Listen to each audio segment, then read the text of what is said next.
सांसद बना करके भेजने का काम किया था तो भारतीय जनता पार्टी ने ही किया था, भारतीय जनता पार्टी की सरकार ने किया था।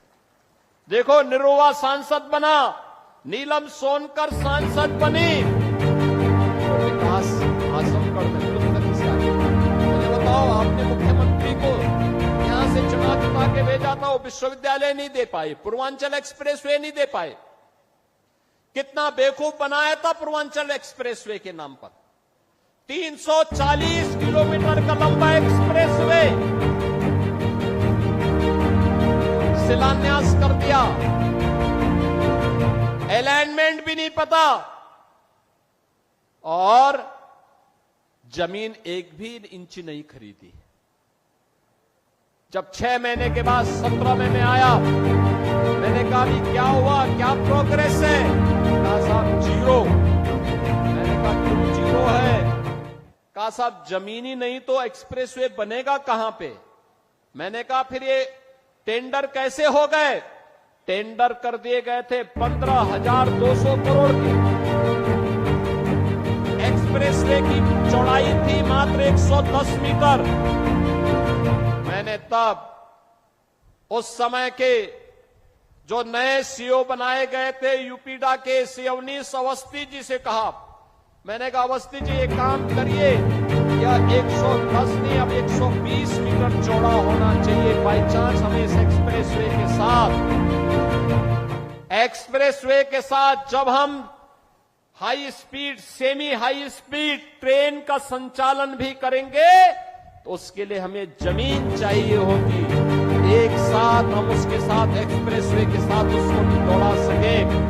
जमीन खरीदिए, इसको पुराने टेंडर को कैंसिल करिए और फिर इस कार्य को आगे बढ़ाइए। आप सोचिए, वे 110 मीटर चौड़ा 2016 में 15,200 करोड़ रुपए में बना रहे थे।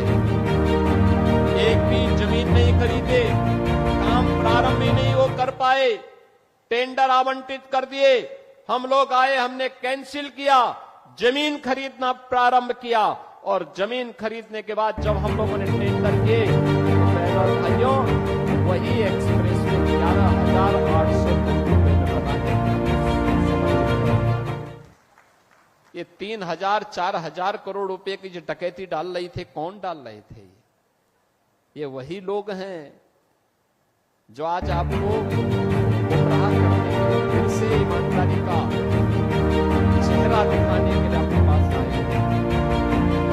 अब तो इन्होंने पूर्वांचल एक्सप्रेसवे नहीं बनाया, महाराज सोहेल देव के नाम पे विश्वविद्यालय नहीं बनाया, वे विकास नहीं करते थे। तो मुंबई की डी कंपनी को पालते थे, दाऊद गिरोह को पालते थे, पार्टनरशिप करते थे, उनके साथ मिलकर के बंदर बांट करते थे, सुरक्षा में सेंध लगाते थे।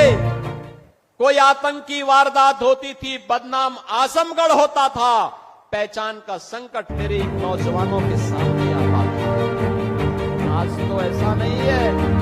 देश की सुरक्षा में सेंध कोई लगाएगा तो आजमगढ़ की पहचान पे संकट नहीं आएगा, बल्कि संकट पैदा करने वाले को पहले से ही जहन्नुम का टिकट दे दिया जाएगा कि जाओ भाई